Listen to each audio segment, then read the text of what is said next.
Hello, and welcome to another NerdTube Young Justice Phantoms review. We are on Season 4, Episode 20, Forbidden Secrets of Civilizations Past.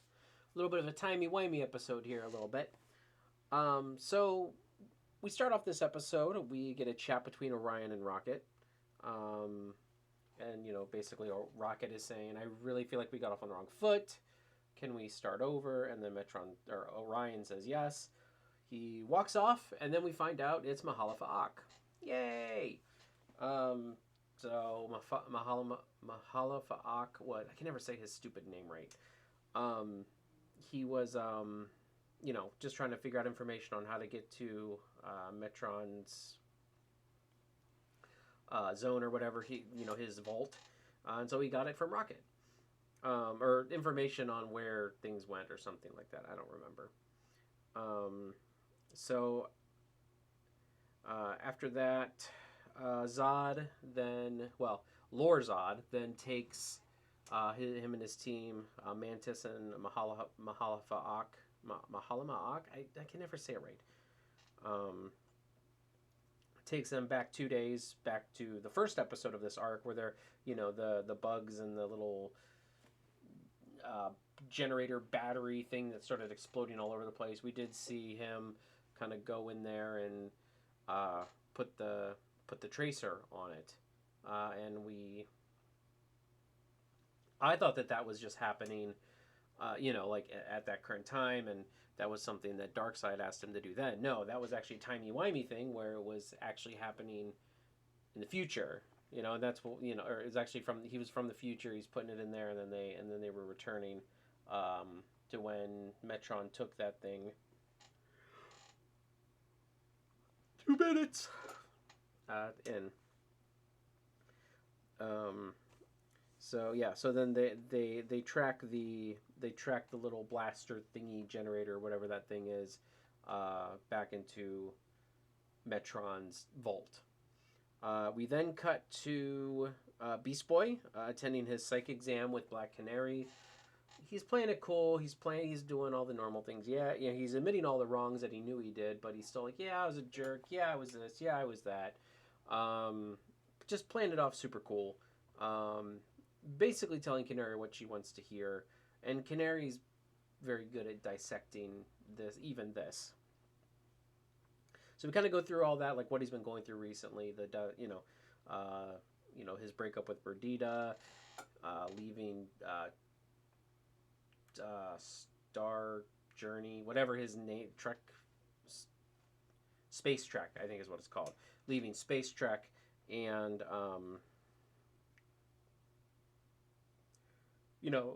pulling himself off of active duty with the Outsiders. So we're kind of get that cat and mouse game here of these two, the psychic, well, not psychic, but like the psychological cat and mouse game there between Black Canary and Beast Boy. Next, we go back to the meeting where the New Gods are actually asking for possession of Halo and Cyborg because they are part of Mother Box and Father Box technology. So then they say, okay, well, fine.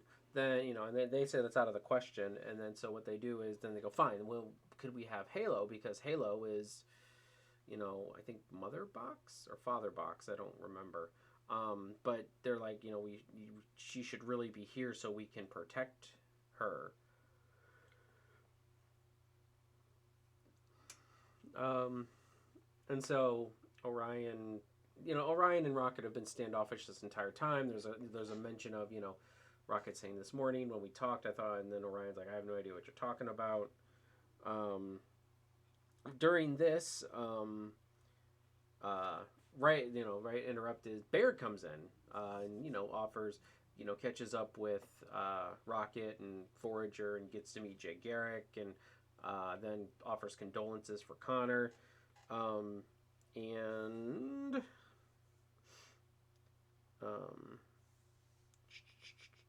talk about Connor. Speaking of, we jump to Superboy and Zod, General Zod, who just they're doing their thing. They're talking about the Phantom Sickness. Superboy's you can tell Superboy's definitely losing himself in the Phantom Zone. So, yeah, so we're kind of following along with that and everything, and just we're kind of like, okay, you know, you need to get yourself together.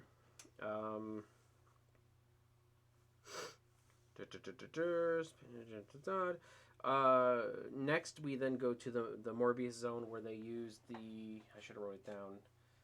The Kaiser box, I think is what it's called. I didn't write the name down. I'm sorry, but that Kaiser box, that thing that's like right there in the picture. I don't know why I yawn so much during these. I don't yawn at all, like before this, and then I get into this and I yawn. I think it's because I don't breathe right. I talk like nonstop. I don't stop to breathe.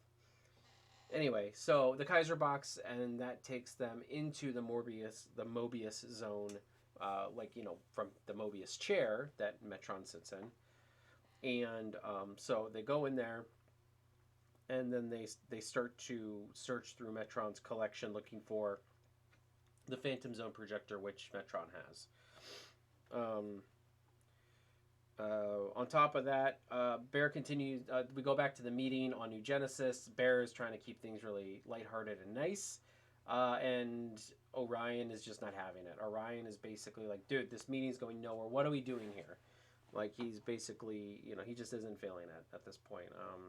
He really wants to get some work done, and everybody else is just kind of doing their own thing. But it was a new god that came in and kind of interrupted the whole thing. So it is kind of their own fault. It's the new gods' fault that the meeting kind of went off the rails. I mean, Bear just kind of just barreled in and just was like, hey.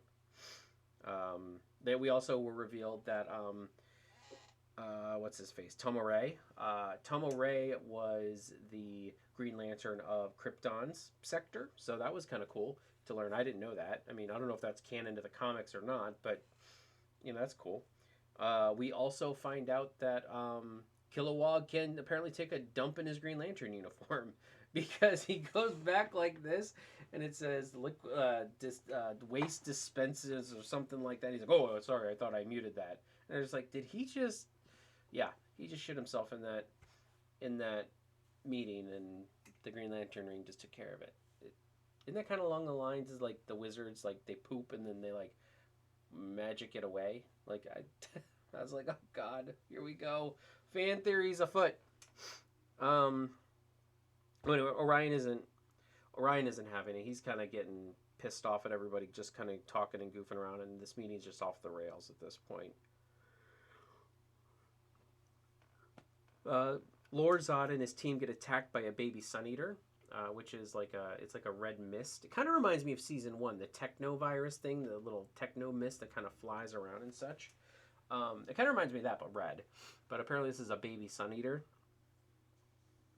And Mahalfa-Ak uses his brain blast to knock it out. It's got base consciousness, so he said it did kind of disrupt it, but it only disrupted it for a couple seconds. We go back to Black Canary and Gar, and after lots of just this psychological chess game between these two, I don't want to say it was like this great part, but it's just like they were definitely playing chess with one another. And eventually Black Canary breaks him down and gets out of him, and then he needs help. So we're getting some resolution to that storyline right now. So yeah, I mean, that was pretty good. Lorzod gets Metron into his thrall using the Kaiser box. So he kind of, Metron... Well, we go back to... this would be one day before current events. And so... what's his face?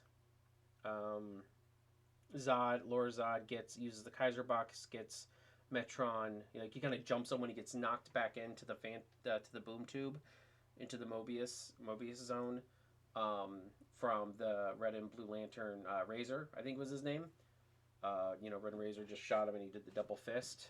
So more Mobius, or when Metron got knocked back in there, and then as soon as he gets knocked back in there, then Zod comes up and just slaps him down and uses the Kaiser box to kind of torture him. And I think a day goes by. I mean, that's what it seems like.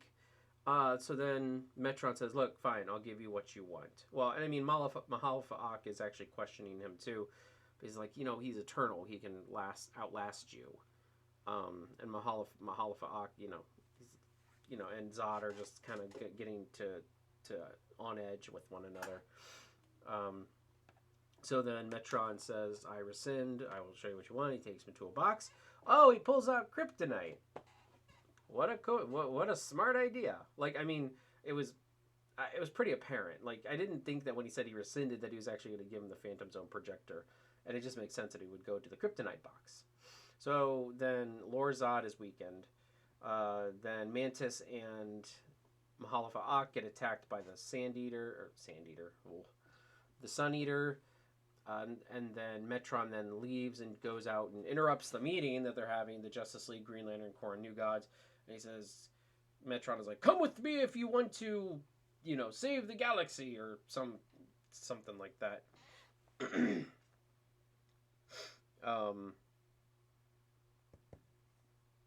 So we are treated to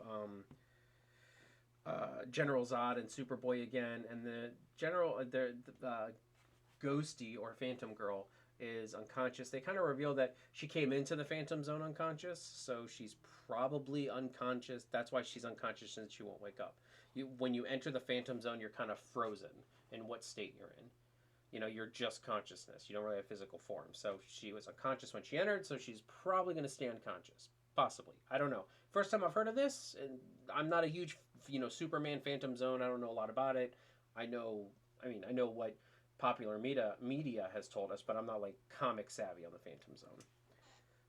Okay, so then Zod takes Superboy over to see his Zodlings working, like his minions working, and they have like the Song of Zod going on. I don't know. It was weird. I'm like, really? Is Connor gonna fall for this? Now, granted, Connor's probably losing his mind and doesn't know any better at this point, but whatevs. So they're throwing boulders and stuff, and making something, and this was kind of a dumb part.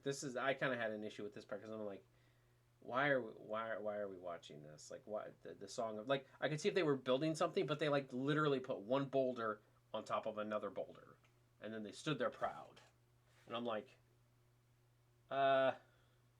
you didn't do much. So yeah, I thought that was kind of stupid. So, and then Superboy bends the knee at General Zod, and General Zod is happy, I guess, because he has a clone of Superman at his beck and call. At the end here is when it gets kind of interesting. Okay, so Lord Zod is knocked out in the Mobius zone. Lord Zod is knocked out. Mahalafa Ak is knocked out. Mantis kind of gets himself up, throws the Kaiser box into the hexagonal time ship, I think is what it's called. And then Mantis is like, Mantis remembers. Okay, so he's got a good memory. So he goes back one day, then he phases out. He phases back in one day earlier. Then he says this is where the kryptonite was, or where things from Krypton was held, so it must be here. And Mantis finds the Phantom Zone projector. So the day before. So I guess go Mantis. So now they have the Phantom Zone projector. And that's how it kind of ends. Next week's going to be a little interesting. Not going to lie, it's kind of getting a little underwhelming. At this point, this episode really, really hammed up for me the underwhelmingness of this arc. I was kind of excited to get to know Rocket a little bit more, and really, I'm not. I mean, maybe the first episode of this arc, I'm getting to know Rocket a little bit more.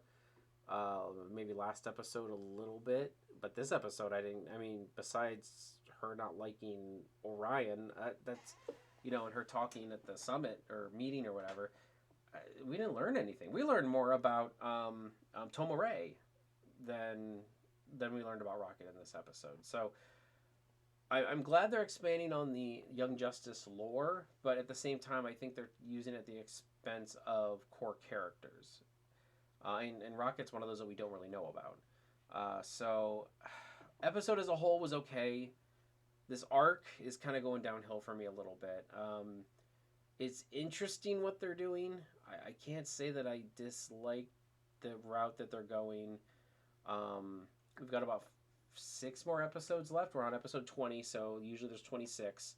So I'm guessing next week will be the end of the Rocket Saga, and then there'll be 5 episodes in the final arc, which is what we had with the Zatanna arc. Is we had 5 episodes of the Zatanna arc. The thing is we've got a lot to do in just 5 episodes. We've had no Nightwing arc yet. We've had no no, I guess that's really it. There's no Nightwing arc, which I really am upset about because Nightwing is one of my favorite characters, and I really want to see more of Nightwing. I mean, yeah. I mean, this arc format sometimes can be interesting, and then sometimes it really can't.